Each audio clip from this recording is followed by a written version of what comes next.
안녕하세요. 대현멘토 황대근입니다. 오늘 흥구석유 함께 살펴보도록 하겠습니다. 현재 장 초반의 움직임을 보게 되면 상승에 대한 모습을 보여주고 있습니다. 그래서 슬슬 다시 한번 발동이 걸리는 게 아니냐라는 생각도 드는 상황인데, 이 재료적인 부분을 봤을 때 흥구석유 같은 경우에는 두 가지가 있겠죠.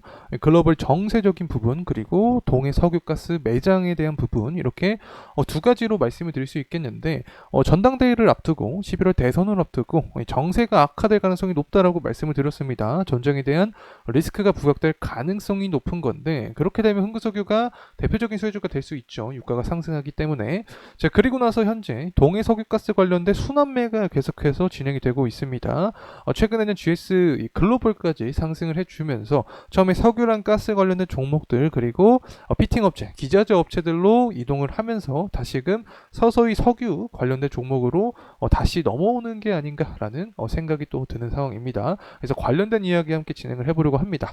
우선은 수급적인 측면을 봤을 때 외국인의 매집세가 연이어서 출현을 하고 있는 상황입니다. 관련된 수급 함께 파악해보고, 후티 반군의 공격이 계속해서 지속이 되고 있는데, 사실 이 부분은 계속 존재했던 내용이죠. 하지만 시장에 관심이 크지 않은 시점이었다라고 말씀드릴 수 있겠습니다. 최근까지 AI 관련된 테마가 붐이었죠. 그래서 전력 수요 관련된 종목들, 전력 종목들, 그리고 원전이나 신재생 에너지 종목들이 상승을 했기 때문에 다시 한번 시장에 관심만 돌아오게 되면 전쟁에 대한 리스크가 크게 부각을 받으면서 흥구석유나 다른 관련된 수혜주들이 관심을 받지 않을까 생각을 하고 있습니다.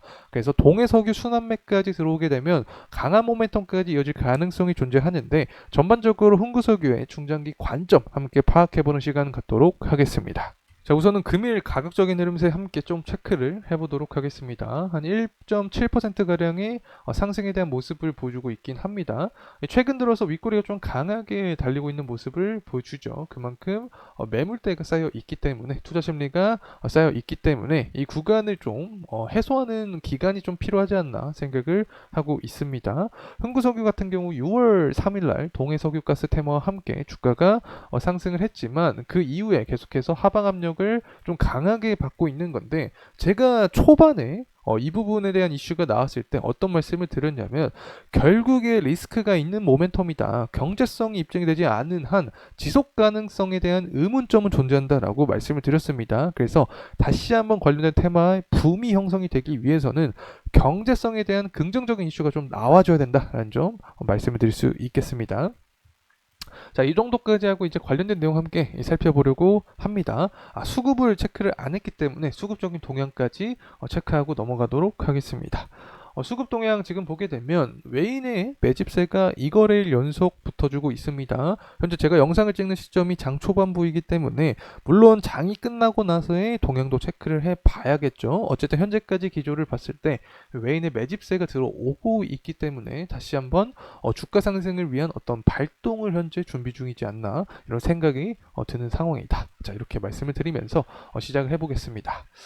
자, 우선은 현재 이 예멘 후티 반군이 홍해에 이어서 인도양에서 상선을 겨냥하면서 미사일 공격을 진행을 해주고 있다라는 이야기가 나와주고 있습니다. 계속해서 얘네는 공격을 하고 있습니다. 다만 시장에 부각이 되지 않은 상황이었기 때문에 이 관련된 내용을 우리가 좀 무시한 채 좀 지내지 않았나 생각을 하고 있습니다.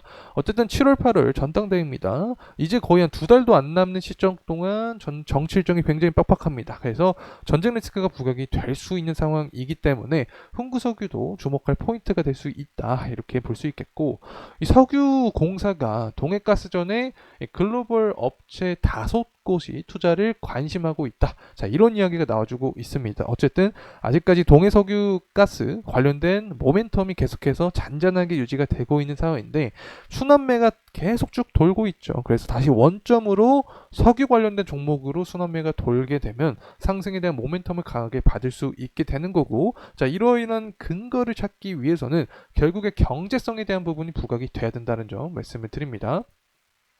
자, 그리고 지금 원달러 환율도 1390원 정도를 형성을 해주고 있죠. 환율은 제가 왜 살펴보냐? 결국에 수급의 동향, 국내 증시의 특징 때문에 살펴봅니다.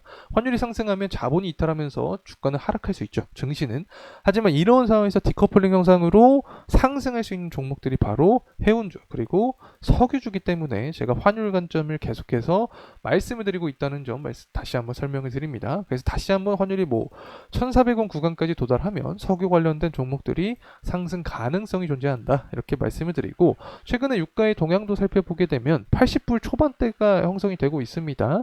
만약에 24년 4월 달처럼 80불 후반대 그리고 23년처럼 90불 초반대까지 형성이 되면 유가 100달러 가는 게 아니냐라는 우려감이 굉장히 커질 수 있습니다. 그렇게 되면 기사도 나올 수 있게 되겠죠. 올해 유가 100달러 간다. 인플레이션이 커진다. 이렇게 되면은 주식에 대한 투자금이 굉장히 적어질 수 있겠죠. 다시 말하면 코스피 코스닥 지수가 하락할 수 있는데 이러한 시장의 리스크를 먹고 상승할 수 있는 게 바로 흥구석유이기 때문에 수급 관점에서 흥구석유는 탄력을 붙을 가능성이 존재를 한다. 이렇게 말씀을 드립니다. 자, 그리고 여기서부터는 조금 지루한 내용이 될 수 있긴 하지만 우리가 꼭 살펴봐야 됩니다.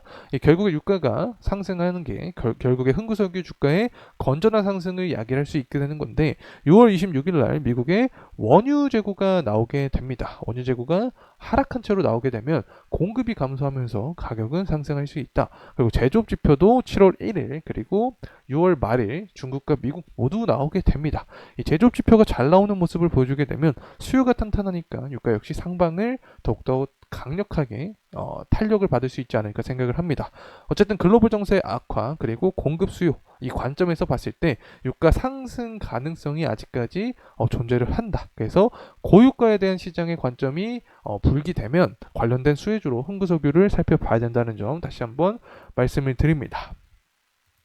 자, 돌아와서 흥구석유의 가격 흐름 다시 한번 살펴보도록 하겠습니다. 현재 영상을 찍고 있는 시점 2.4% 이상의 상승 모습을 보여주고 있다. 자, 이렇게 말씀을 드릴 수 있는데 지금까지 정말 단기간에 강한 거래량과 함께 굉장히 큰 변동성을 보여준 종목이 바로 흥구석유입니다.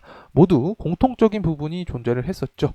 이 짧은 기간 동안 상승을 했기 때문에 단기 과매수 구간에 돌입한 이후에 또 짧은 기간 동안 강한 하락에 대한 모멘텀을 받았다. 자, 이렇게 말씀을 드릴 수 있는데 우리가 주목할 것은 상승에 대한 부분이죠. 상승을 어떻게 했냐, 어떤 재료로 상승했냐.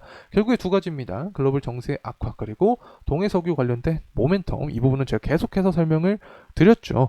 결국에 동해석유 관련된 경제성 입증은 좀 시간이 걸릴 필요가 있다라고 생각합니다. 시간이 걸릴 가능성이 있다라고 생각을 하고 있는데 11월 대선은 코앞이죠. 그래서 대선 전에 정치 일정이 빡빡한 이런 시점에서 다시 한번 후티 반군의 공격이라던가 이스라엘과 이란 전쟁에 대한 이야기가 강하게 부각이 된다.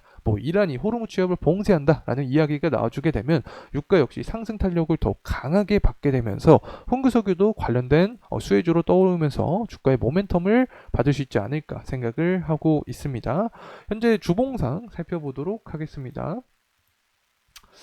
자, 주봉의 흐름으로 보게 되면 현재 구간이 한 11선 구간에 놓여 있는 상황입니다. 그래서 이 구간을 이탈하지 않으면서 재차 상승하는 게 베스트 시나리오가 될 수 있다. 그래서 상승을 하게 되면 6월 3일 날 기록했던 이 고점 구간 윗꼬리가 좀 강하게 나왔죠. 그래서 이 구간을 돌파하는 것을 우리가 포인트로 살펴보는 게 중요하지 않나 생각을 하고 있습니다.